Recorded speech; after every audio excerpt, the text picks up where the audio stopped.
You have been lied to about money for your entire life. And the worst part, the people who lied to you actually thought they were helping you. Parents, teachers, even the so-called financial experts on TV. Now, I have heard the same outdated advice about money for over 20 years now. Buy a house. It's the best investment. Cut back on coffee and you'll be rich. Credit cards will ruin your life. In this video, I'm gonna expose the 7 biggest money lies that I see costing you hundreds of thousands of dollars in future wealth. And I'll share what actually works to live your rich life. No more feeling stuck, no more feeling stressed or broke, even when you're doing everything right. So let's dive in now. Money lie number 1. If you don't buy a house, you're throwing money away on rent. How many of us have heard this phrase? Maybe from your parents at Thanksgiving, maybe from your uncle who bought a house in 1987 for $80,000. This is what they'll tell you. Rent is throwing money away. You're just paying your landlord's mortgage. At least when you buy, you're building equity. These phrases are so deeply embedded in American culture that they're practically law. Guys, renting is not throwing money away. You know what is throwing money away? The interest that you never actually accounted for. I'm gonna show you the actual shocking numbers right now. When you take out a 30-year mortgage, how long do you think you'll be paying more in interest than the actual cost of your house? For the first 20 years of your 30-year mortgage, you will be paying more in interest than towards the actual principal of the house. So while people are talking about building equity, what they're actually doing is pretty much primarily paying the bank. You know what I would rather do? I'd rather take that money and invest it and make more for myself. And you can do exactly the same. What I just showed you demonstrates that when people say they are throwing their money away on rent, you could more accurately say homeowners are throwing their money away on interest. Have you ever thought about that? Try saying that to your friends next time they tell you you're throwing your money away on rent. Just literally go to them, you know what? I'd rather not throw my money away on interest. Track every penny. Financial experts love to tell you to create a budget, which they themselves don't even keep, and break down your categorization of spending into 47 different categories. Log it, color code it, and God forbid you do not track how much you spent on gummy bears last month. And you know what? People try. They really do. They set aside time. They spend hours categorizing transactions for about 2 weeks, and then they stop. Life happens, you forget to log a few purchases, you fall behind, and you give up feeling like a failure because you can't even stick to a budget. But what if the budget is the wrong strategy altogether? Budgets get it backwards. You don't need more control. You don't need more tracking. You don't need more time managing your money. You actually need less. The people who are most successful with money are not sitting there. I haven't had one in over 20 years. You know what I do instead? I use a conscious spending plan. Here's how it works. You break your money into 4 simple categories, set it up once, and then move on with your life. Here they are. Fixed costs, 50 to 60% of take-home pay. This includes things like rent or mortgage, utilities, debt payments, insurance, car payments, groceries, the things you need to keep the lights on. Next, investments, 5 to 10%, although the higher the better. This is where real wealth is created. So set these up to automatically transfer before you even see it. Next, savings, 5 to 10%, although the more the better. This includes your emergency fund, maybe saving for a down payment, a vacation fund. And I recommend you schedule this to happen automatically so you don't even have to think about it. And finally, my favorite category, guilt-free spending, 20 to 35% of your take-home pay. And this includes things like eating out, delivery, travel, clothes, entertainment. You don't need to worry about tracking the price of pickles because you've already hit your other 3 key numbers. People often spend their time tracking their groceries and every little expense, but they actually have no idea how much they are overspending on the big numbers. They're obsessing over whether they spent $4.50 or $5.25 on coffee, but they have no idea that it is their car payment and mortgage that are financially destroying them. Stop asking $3 questions. Please, I am begging you, start asking $30,000 questions. Like, are my fixed costs under 60%?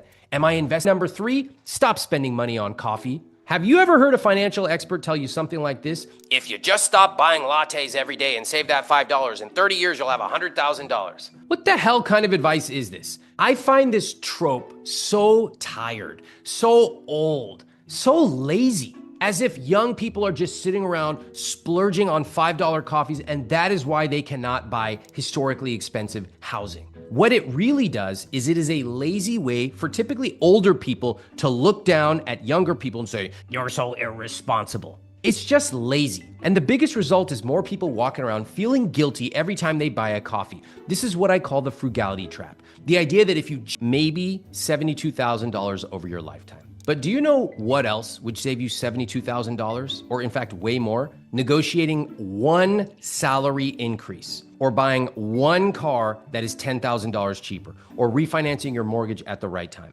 These are one-time decisions that can save you massive amounts of money. And you can literally set that savings to be automatically invested and grow it even more. But nobody I think I did have a couple of months where I had a late fee, and I was pissed. Of course, I get them removed as much as possible. There were a couple times where I had to pay the interest charge. I was like, this is embarrassing. But in general, for over 20 years, credit cards have paid me thousands of dollars in cash back, many credit card points that I've used to travel around the world, and these benefits. Money lie number 5, investing means you need to pick the next hot stock. Have you ever felt FOMO from hearing about your stupid high school friend's crazy investment returns? You know, this guy could barely remember to breathe every day, and yet he suddenly bought Bitcoin in 2016, and now he's sitting there telling you, "Oh, look at me, I got my f***ing Lambo." And you're like, "Oh, I hate my life. How is this possible? I made 200% on this one investment. Crypto's crazy, bro." Or, "The market's about to crash. You need to move to cash like I did." Now, there's a common misconception that picking that one winning investment is gonna solve all of our money problems. And if we are just smart enough, we can predict the future and buy at exactly the perfect time. But if there's one thing I know about the investment world, there's a lot of liars in it. See, when your cousin tells you about how he made $5,000 on, here is the simple investment strategy that has earned me many millions of dollars. Consistent, long-term investing in low-cost index funds. That's it. No hot stock tips. You don't even have to pick stocks. I personally don't invest in crypto, although if you want to, as part of a well-diversified portfolio, go ahead. No crypto in my portfolio, no market timing, just boring, automatic, diversified investing over decades.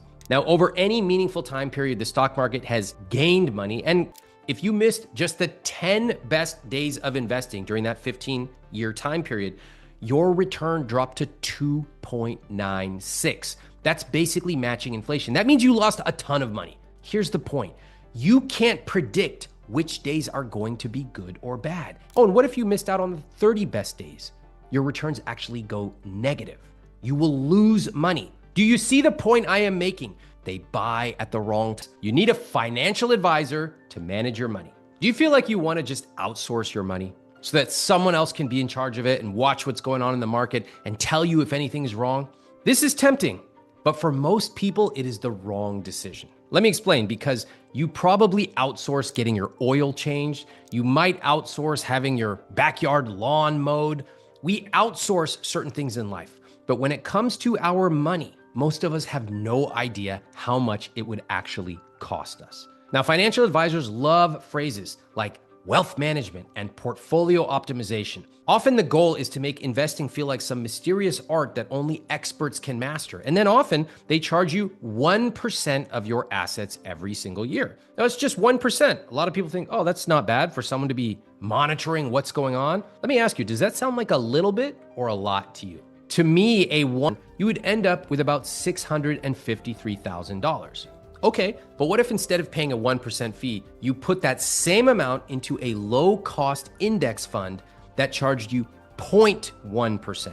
You would end up with $795,000. That advisor just cost you $142,000. Now, it might feel... Money lie number 7, to earn more, follow your passion. You all need to stop talking about passion so much. Just take that word, say it, put it in your head. Passion. Passion. Get the f*** out of here. We're not going to talk about that for the next 30 days. Too many of us quit stable jobs to pursue our dreams. We start passion projects that never make money, and we sit around waiting for inspiration to strike. In the meantime, your bank accounts dwindle, and when it doesn't work out, you blame yourself. I guess I just haven't found my true passion yet. Oh, where is it? A lot of us think that we have to wait to find passion and then it will lead us to money. In fact, the opposite is often true. You don't start out passionate about something. You start out, get good at something, and then become passionate. Like a lot of people will say, I'm passionate about photography, so I'm going to be a photographer. Okay, great. But are you passionate about marketing yourself? What actually determines if you will make money? Maybe you're great at organizing things. You could become a professional organizer and charge $150 an hour. Maybe you're good with numbers. You could do bookkeeping for small businesses. And you know what makes you passionate about that? Getting paid a lot of money to help small businesses succeed, then being able to take that money and go on a freaking awesome vacation. Or do you understand social media? Maybe you can be paid thousands of dollars to manage a company's accounts. I have paid social media people to do that for our social media. And here's the beautiful part. Once you're earning good money, that gives you freedom to explore your passions. You can build a rich life that works for you, take a cooking class, travel, work on creative projects without worrying about whether they will pay the bills. So my suggestion is stop waiting for passion to strike like lightning. Instead, ask yourself, what am I good at? What could I get better at? What would people pay me for? Answer those questions, build those skills, and the money will come. And once that money comes, you know what? It's 2026, and if you're feeling behind, it's probably because you've fallen into what I call hidden money traps. Through my Netflix show, my newsletter with hundreds of thousands of members, and my money coaching group, I hear from people every single day who tell me they just cannot get ahead. And after talking to them, within the first few minutes, I can usually tell it's not bad luck. It's rarely just the economy. It's one or more of these silent traps that are quietly draining their money. So today I'm going to show you how to stop bleeding cash by avoiding 7 now. You log on to Instagram, you see your annoying friend from high school posting about being in Tahiti. I love swimming with the whales. It's so cool. Must be nice. And then we look inward. What am I doing wrong? This can be really frustrating, especially because it's easy to feel behind when you see how other people are living, and it becomes a never-ending comparison trap. But the way to break out of this cycle can be much simpler than you think. Start off by defining your rich life. You might see somebody living in a 5-bedroom house. You go, oh my God, I'm behind. And then you start to write down what your rich life is. And it's living in a walkable community in a small apartment and spending more eating out every day. You go, I don't want a 5-bedroom house. What the hell am I going to do with that? That's why it's important to decide what you value. Maybe you do want a huge house with a massive backyard. That's also great. What do you love to spend money on? What experiences do you want to have every Sunday, every Wednesday night? And also, what do you not care about? I remember I once went on a tour of all these expensive houses in LA. It was during COVID. There was nothing else to do. My wife and I got in our car. We drove around. We looked at these beautiful houses. And I remember I was in Bel Air relationship. Your rich life is not just what you want. And that brings me to the next trap in our countdown. If you're avoiding tough money conversations in your relationship, you're already in trouble. 50% of people I talk to on my podcast don't even know their household income. If they don't even know their own household income, they are definitely not talking to their partner about money. Now, I wrote a New York Times best-selling book on this exact topic. My new book is called Money for Couples. I spent years researching and writing it. Money issues lead to fights. They slow down your financial goals. They create a wedge, the major elephant in the room when it comes to money. One person might make significantly more than the other. Someone might have 6 figures of student loans. Definitely, you probably have different views on spending. Your beliefs and behaviors around money will definitely impact your relationship. And that is why I want you to talk about it early and frequently. The best relationships design their lives together. And it starts with a question that I love to ask. Put your hand out, put it up to the sky, and say this with me. What do we get? What do we get for going to work every day, for working hard, for taking care of our loved ones? And what do we want to get? Spend a few. Money trap can cost you for years or even decades. That's why it's crucial to tackle it now. Debt is deeply psychological. You get the latest iPhone, you take that vacation, you go to Nordstrom Rack. It's easy to justify. It seems like a good deal at the time. You'll figure it out. I deserve to treat myself. I work hard. But before you know it, you're carrying debt. And soon enough, you find yourself making payment after payment, and it just does not seem to go down. I spoke to a couple recently. He had a $17,000 student loan. He ignored it for decades. Now it was over $100,000. I owe $125,000 to student loans on $17,000 principal. The rest is interest. It is time to make a plan. Debt does not have to be your enemy. You can actually tackle it without too much hard work. Other credit card, and it has a 25% APR. Now, if you just make the minimum payment, it would take 30 years to pay it off. 30 years means the interest alone would be double the amount you initially spent. You are literally getting money taken out of your wallet. So much of personal finance advice revolves around it, but I'm gonna debunk it right now. Here it is. Number 4, confusing frugality with being smart. Why are you guys downloading these 5,000 personal finance apps to find the lowest gas prices, driving 20 minutes across town to save 30 cents? Ooh, I did it, I optimized. On the surface, it can look like optimizing is being smart with money. And this is what a lot of experts tell you to do. I mean, there are entire articles, even today, written about how to save money on avocados.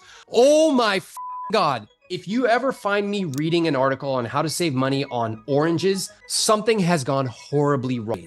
How can I earn an extra $1,000 a month on the side? How can I minimize my investment fees, which are costing me hundreds of thousands of dollars over my lifetime? Once you start earning more, for example, the possibilities really open up. You can start to aggressively pay down your debt. You can shave off years of your debt payments. Please remember, there's a limit to how much you can cut back, but there is no limit to how much you can earn. Now, a good job can be fun, and it can even feel kind of prestigious. That's why it can get you in so much trouble. If I hear another person in $22,000 of credit card debt telling me that they continue charging on their credit card, why? For the points, Ramit. I am going to end this freaking YouTube channel. You will never hear from me again, ever. I'm going to be gone, wiped off the face of the internet. Credit card rewards are seductive. And for a lot of you, it really feels like you're winning. Oh, I got an extra 45,000 points. Such good optimization. JetBlue Mint, here I come. You can get a free flight. You get elite status. You get access to lounges. Guys, I have all this. It's not that impressive. All right, sitting around waiting in line 40 minutes to get a flight, you actually lost money. Now here's the solution, and it's going to surprise you. I want you to fight for simplicity in your finances. The more successful you get, the more you should fight for simplicity. For example, I recommend having no more than roughly 2 credit cards, maybe 1 travel rewards card, maybe 1 with cash back. Anything more than that is basically overkill. If you want to travel, most savings accounts let you set up sub-savings accounts. These are separate from the main account. You can use them for specific goals like a vacation or a big ticket item. Okay, now we're getting towards the end of our countdown here. We're getting close. This next one can feel productive. It can make you feel smart in the short term, but it can also leave you broke in the long term. You pick stocks based on what your friend told you. You're picking the next coin. You're taking advice from some day trader on TikTok who's 22 years old and took a video inside the W Miami and tells you he lives there. What the are you doing? It feels like you are learning. It feels like you're managing money. You're moving. Y'all need to stop moving, sit still, and implement a real strategy.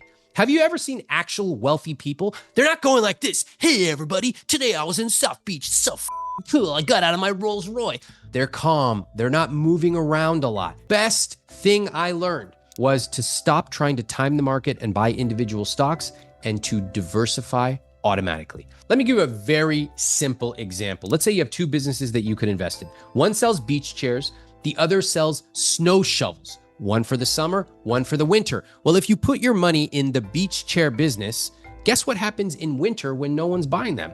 That company goes down. And if you do the opposite, you put your money in the snow shovels, you're going to face a downturn in the summer. So what would you do in that situation? Of course, you would diversify. Money trap can wreck your finances if you're not careful, yet it is the default for so many people. A lot of people say, I will just save whatever's left over at the end of the month, or they use the T word.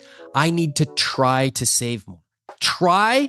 Look at my face. Do I look like I am trying to breathe oxygen? Now, I've seen some of your comments. I know that some of you have a reminder on your phone before you go to sleep every night. Remember to breathe overnight so I don't asphyxiate myself. I've seen your comments, but most people do not have to remember or try to breathe. I don't try to save money. you should something called a conscious spending plan. All you need to know are 4 numbers. Do it with me right now. The first part is your fixed costs. These are your non-negotiable expenses like rent or mortgage, utilities, debt payments, car payments, groceries.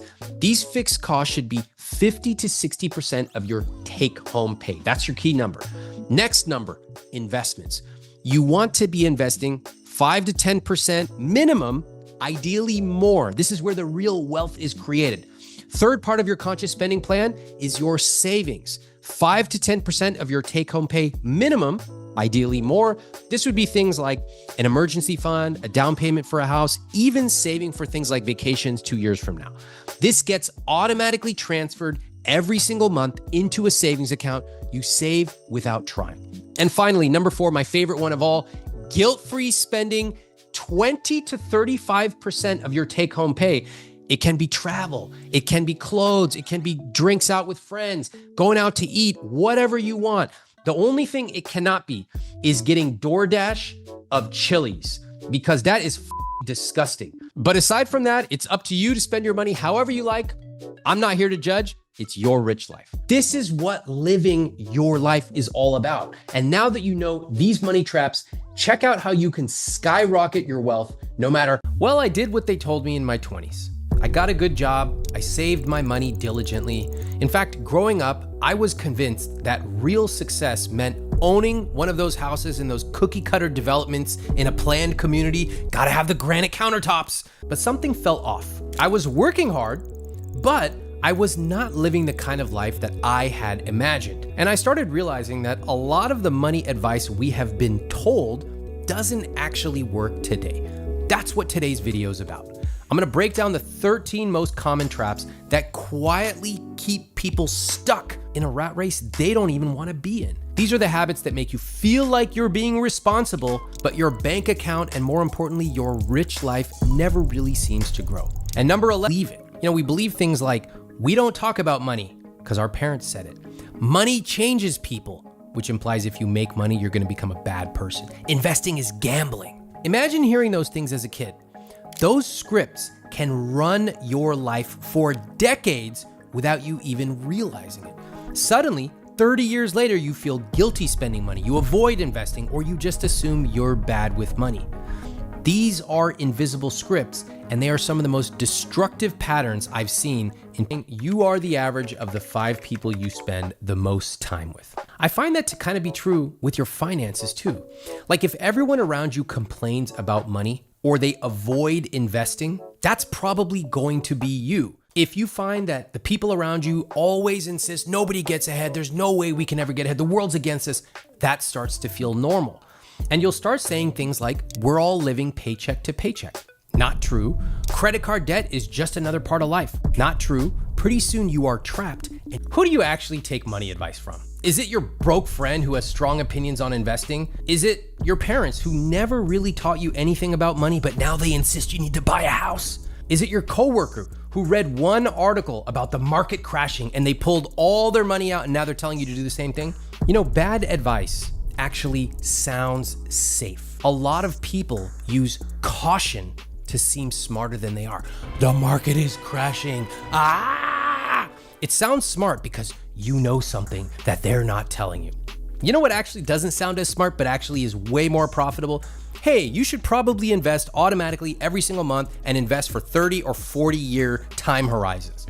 Sounds pretty simple. Somehow doesn't ring as smart as the friend who's buying and selling and trading and doing all this stuff. Now listen, let me ask you something. If I asked you, would you trade places with that person, financially speaking?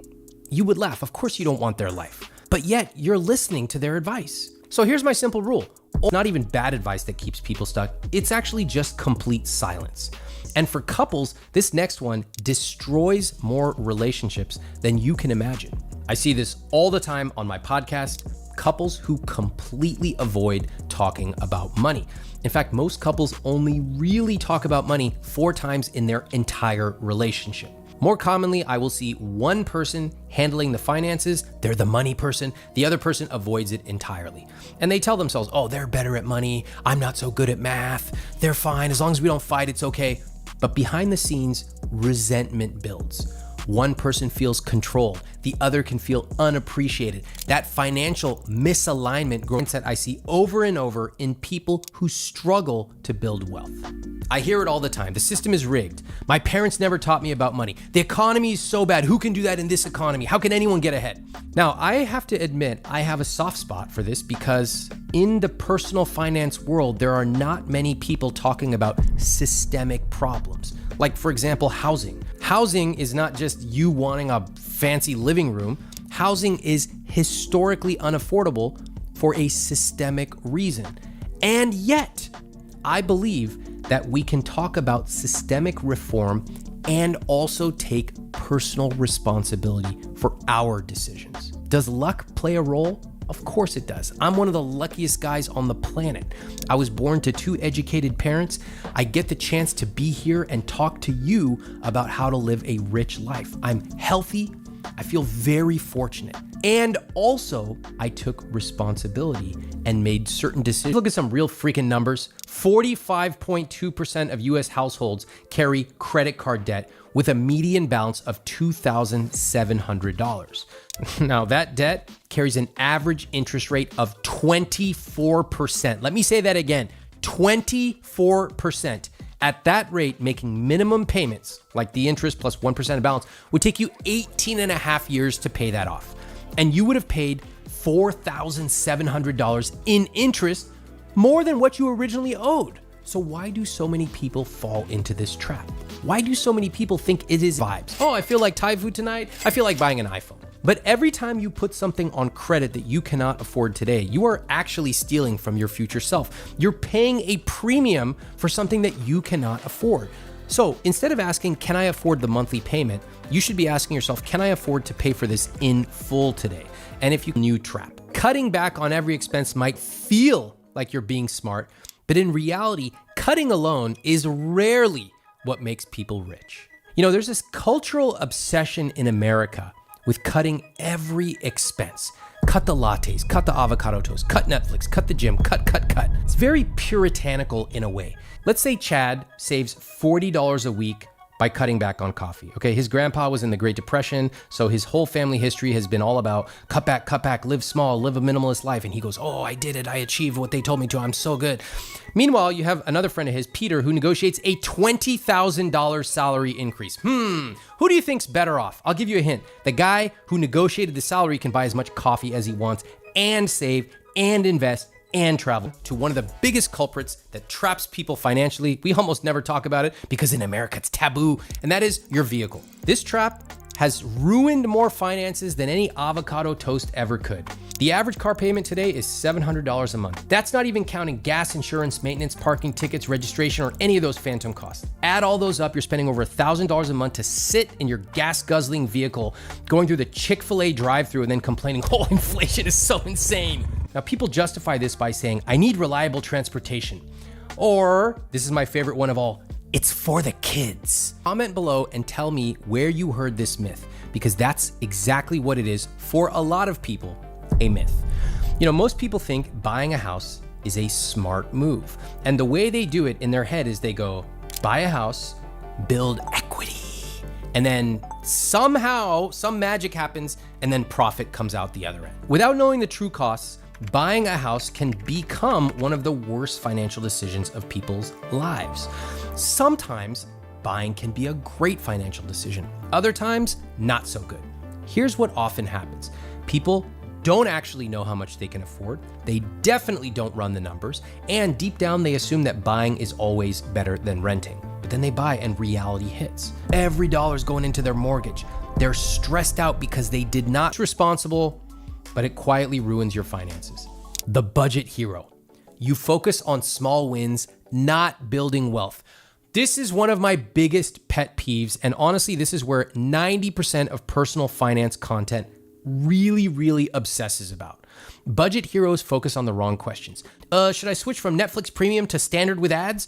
Should I make coffee at home instead of going to the coffee shop? Should I buy Jif peanut butter or the generic version? Let me create a multifactorial spreadsheet. These are what I call $3 questions.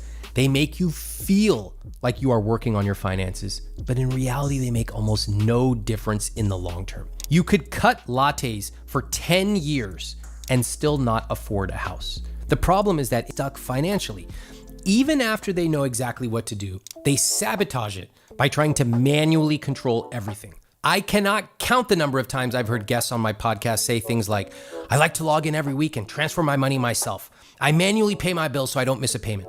I don't trust automation. Just listen to Megan's response when I asked her about automation. I want to hear why it's manual. Why does a dentist have manual? I don't trust the robots. Huh? I don't trust automatic withdrawals because I like to see the bill to catch any fraudulent charges before paying it. Paying your bills manually gives you the illusion of control. But when you are manually transferring money here and there, you can forget them, you can pay them late, maybe you're sick, or maybe you're traveling and you didn't get to them.